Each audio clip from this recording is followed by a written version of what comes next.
Welcome to another episode of Gumptious Gizmos, where the nation has been gripped by a fever. And this fever comes in the form of two words: Go and Pokemon. Not necessarily in that order. Pokemon Go is a mobile app that has just changed everything. Well, not everything, it's really popular, basically, is what I'm trying to say. It is so popular that in the span of a week, in the charts it already flew past Tinder and is closely following Twitter. Twitter! And if you don't know what Pokemon Go is, two things. One, why did you click on this video? Two, how long have you been living on Mars? Is it safe up there? Do you have air? Other people? Are you okay? We are sending a team to rescue you. Anyway, and three of two, Pokemon Go is a mobile game for iOS and Android that encourages the player to go outside in the real world to catch Pokemon in mixed reality. You can train said Pokemon and battle them in places like gyms and collect items at Pokestops, which are real-world locations that you have to physically be at for them to work. And despite it being incredibly popular and so many people are playing it, it has received a bit of hatred from several people. Pokemon Go has officially become the most successful smartphone game in U.S. history, with around 21 million people using the app each day. Not quite as successful, the people playing it. Boo! What? A game that encourages you to exercise and meet new people? No, boo! Shame on you for playing such a thing. Anyway, this last weekend, when my family and I were vacationing in Savannah, my brother and I were playing this game, and it was incredibly fun as we walked around the city and on the beach. So many Magikarp on the beach, so many. And here's even a little picture of me and my first Eevee. Oh, never forget your first Eevee. It's a touching moment. Anyway, while we were getting breakfast in the hotel, we saw on the TV there was this news station, and I don't remember what the channel was, and I didn't catch the name of the newscasters, but they were just bashing on Pokemon Go. And there wasn't even a story on it. They were just doing the weather, and it just came up. And you know what? I'm going to give you a 100% accurate depiction of what went on. And you can see that there's a cold front moving in over in this direction. And Charlie, have you heard about Pokemon Go? I just don't get it. All the kids are playing it. I just don't get it. I completely agree, Martha. I don't get it either. To each his own, I guess. That was 100% accurate. Now, even though this game is super popular and super amazing, it is not without its flaws. For example, if you're always on the phone just trying to catch Pokemon, just gotta catch them all, there's always the chance that you aren't very aware of your surroundings and you could drop your phone in water trying to catch some Goldeen, or just drop it on the phone and have it smush beneath your feet.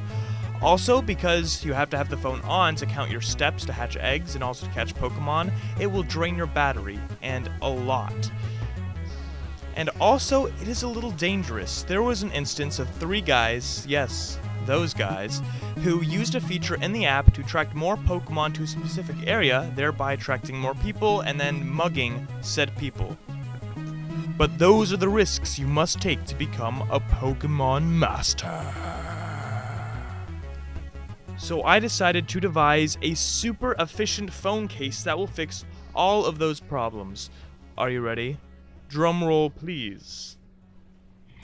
Or, no, not. Okay, I can't find the audio file again. Okay, then just name that gizmo a pokedex. Now, if you don't know what a pokedex is, one, again, it is weird that you clicked on this video, and two, it is an item that is used frequently in the TV show that is sort of a Pokemon and electronic encyclopedia that tells you everything you need to know. A forest Pokemon, Rattata. It likes cheese, nuts, fruits, and berries.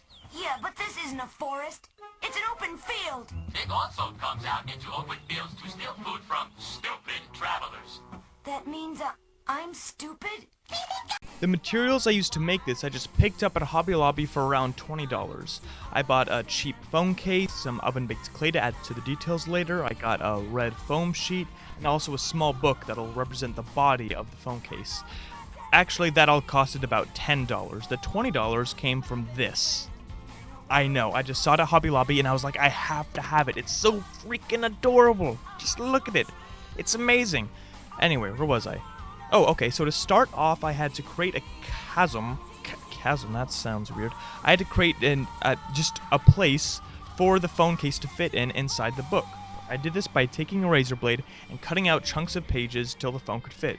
And also, I think I inadvertently found out a way that you can be on your phone in the middle of class without your teacher knowing. Just haul out a book and play to your heart's content. Just pretend to be reading. That's the advice on how to cheat through life for you. Actually, don't do it. It's not good. Well, I don't really care if you do it either way. Anyways, so then to keep all the pages together, I used Mod Podge. I know, it's a fun name to say, isn't it? Mod Podge. And I applied an even coat to all the sides until it glued together, and now it's basically just one block that could fit your phone inside it. So the body of the case is done. Now all we need to do is add the details. To do that, I just used my hot glue gun and glued on the foam sheet. I used the razor blade to cut out some curves, and now I added the oven-baked clay and also some beads I found and glued onto it to really sell the look of a Pokédex. But the question remains, how will this enhance your Pokemon Go experience? There's only one way to find out. Through testing. So the first issue we discussed is that sometimes you walk around playing Pokemon Go on this thing, you drop your phone in water and the ground, everywhere. Phones get dropped. So let's test this indestructible case. Right now, I'm just gonna plop it down. 3, 2, plop. Hey, it worked! Indestructible, completely indestructible. And waterproof. Well, not waterproof, it's made out of paper. That is the main ingredient in this thing.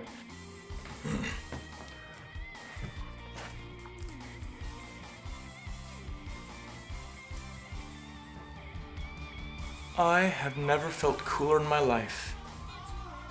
I've never looked cooler. Anyway, problem number 2 is battery drainage. If you're always walking around using Pokemon Go on your phone, you're gonna drain your battery, man. So now that we've established that I am a true gangster, boom! Another detail that I added because I had so much extra space in this book, it's a lot larger than your regular phone case, I made, you might have seen it before, an external battery, or I just took a portable charger and I cut another little slit in it and then just glued it right in. So then you just take your cable, just plug it right in there, just get it in, get the other end in your phone, just right in there, and then it's completely useful. This, you can make it a handbag, you can drape it around, you can do whatever you want. Actually, no, you can buy very short cables that would just do a little loop around right there. But that's one way that you can double your battery life and double your time playing Pokemon Go, doubling everything. Everything. And problem numero 3, for those of you who don't know it, which most of you should know it, it can be dangerous. You're out in the world playing Pokemon Go, you don't know what's happening. Going down a dark alley, danger could be happening. And although you may not be a super gangster like me, who I got my street cred to protect me, you could also use this. This thing is so stupid. A built-in knife to defend yourself. This is serious. Serious stuff. Yeah, so I had some more space right below the phone case.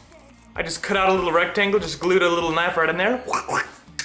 And yeah, if you're a serious gamer, you need to get this. And by get it, I mean make it yourself, because I'm not gonna sell these. But there you go. Truly, the Gumptious of all gizmos. I'm afraid I'm gonna stab myself with this thing. Maybe, oh no, it's locked in place there. Well, I guess I'm gonna have to carry this around with me always.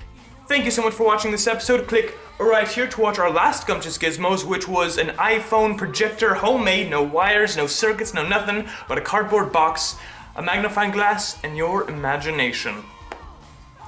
Anyway, again, thank you for watching. Click on this little guy to subscribe to be notified about more Gumptious Gizmos and awesome stuff. Ladies.